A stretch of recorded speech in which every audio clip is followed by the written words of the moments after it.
Assalamualaikum warahmatullahi wabarakatuh. Saya Anissa Fitadaris, kelas A 2017-3.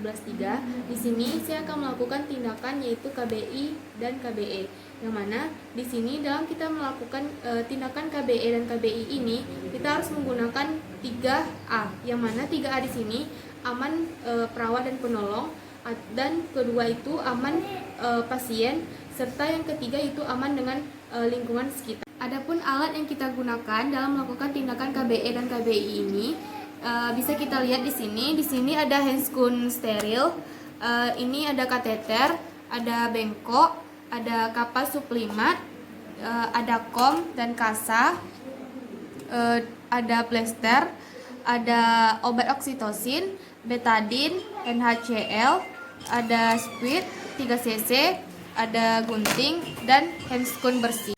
Setelah kita siapkan alat, ketika kita melakukan tindakan, kita lihat terlebih dahulu penyebab dari pendarahan pada pasien tersebut. Yang kedua, yaitu penyebab pendarahan itu biasanya itu terjadi disebabkan oleh 4T, yang mana di sini ada trauma, tonus, ada tisu, dan trombos. Dan karena pasien mengalami pendarahan, maka kita lakukan infus 2 jalur. Ini untuk menghentikan pendarahan, dan bisa saja kita berikan oksigen agar tidak terjadi shock pada pasien. Dan juga pada saat kita melakukan KBE dan KBI ini, pasangkan kateter urin. Ini berguna untuk mengosongkan kandung kemih yang ada di pasien ketika kita akan melakukan tindakan KBE dan KBI ini. Perlu kita ketahui, normal pada pasien yang mengalami pasca persalinan ini itu lahir plasentanya sekitar 15 menit setelah persalinan. Setelah itu kita lakukan massage fundus uteri. Setelah itu kita lakukan apabila terjadi pendarahan yang hebat atau selaput darah, kita bersihkan dan kita lihat apakah terjadi kontraksi atau tidak. Jika tidak terjadi kontraksi, maka kita kasih oksitosin. Namun, jika tidak oksitosin itu tidak berpengaruh terhadap kontraksi, maka kita akan lakukan KBE dan KBI. Baik, kita akan mulai melakukan tindakan. Setelah kita memasang kateter, setelah kita kosongkan kandung kemih pasien, kita akan melakukan tindakan yaitu kita pasang terlebih dahulu, kita cuci tangan terlebih dahulu, lalu kita pasang handscoon steril.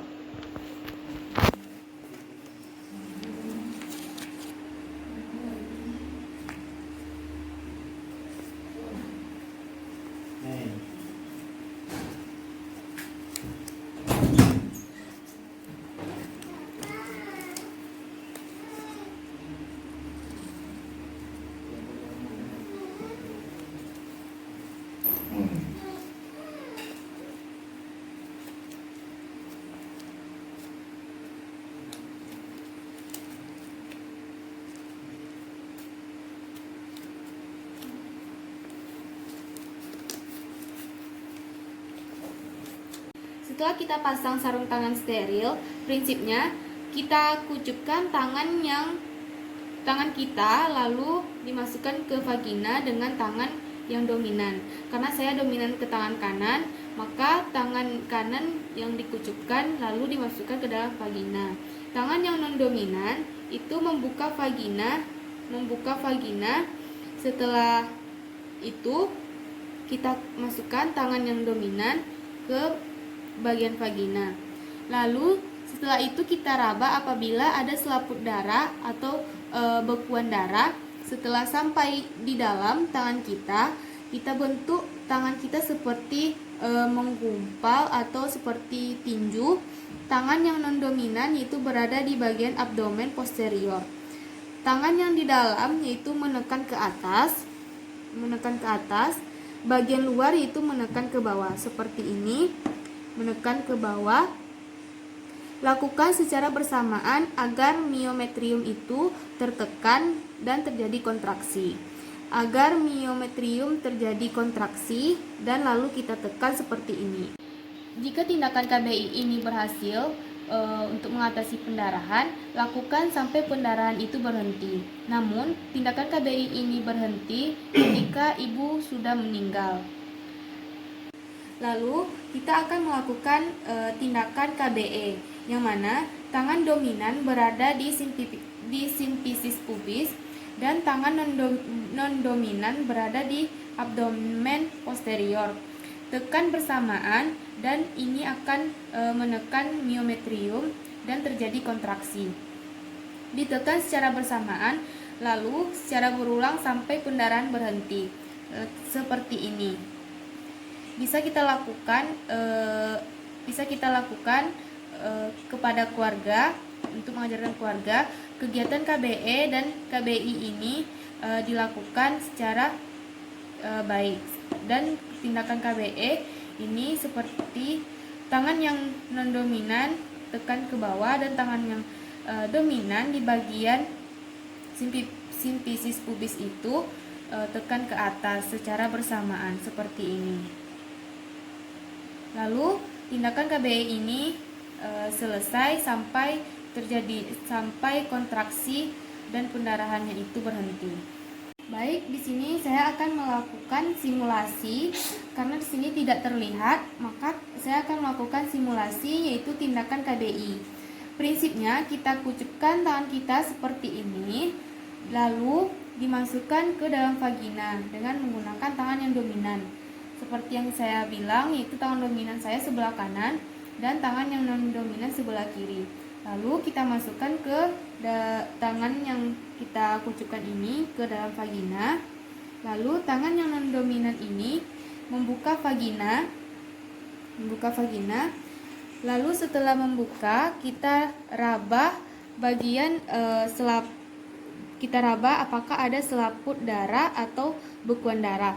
Setelah sampai di dalam tangan kita bentuk tangannya itu dengan menggumpal seperti ini, seperti tinju. Lalu setelah itu tangan yang non dominan berada di abdomen posterior tadi, tangan yang di dalam menekan ke atas seperti ini, lalu tangan yang berada di abdomen posterior menekan ke bawah, lalu seperti ini. Dan kita hentikan ketika pendarahan sudah berhenti. Tekan seperti ini. Yang ini menekan ke bawah dan yang ini menekan ke atas seperti ini. Baik, selanjutnya saya akan melakukan simulasi, yaitu tindakan KBE, yang mana tangan yang dominan berada di simfisis pubis. Kita anggap di sini simfisis pubisnya.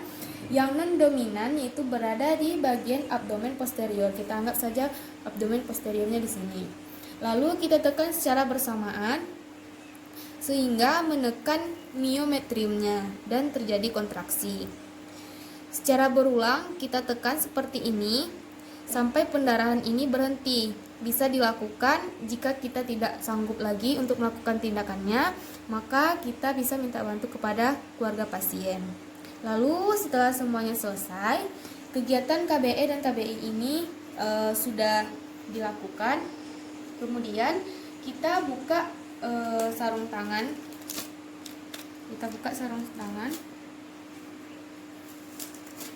Lalu kita buang ke bengkok. Dan kemudian setelah itu kita bereskan alat. Setelah kita bereskan alat, kita tanya kepada pasien bagaimana perasaan pasien setelah kita melakukan tindakan KBE dan KBI ini. Kemudian setelah itu kita pamit kepada pasien bahwasannya kita sudah melakukan tindakan. Dan kemudian kita terakhir itu dokumentasi. Isi dokumentasi yaitu bagaimana perasaan pasien, kemudian kita tulis di dokumentasi kita, yaitu nama pasien, umur, tanggal sekarang yang dilakukan, hari, tanggal, dan tahun. Dan kemudian kita tulis di dokumentasi kita yaitu kondisi sebelum dan sesudah kita lakukan tindakan. Dan terakhir itu nama perawat, yaitu Anissa Fitadaris dan tanda tangan perawat. Dan tindakan sudah selesai dilakukan.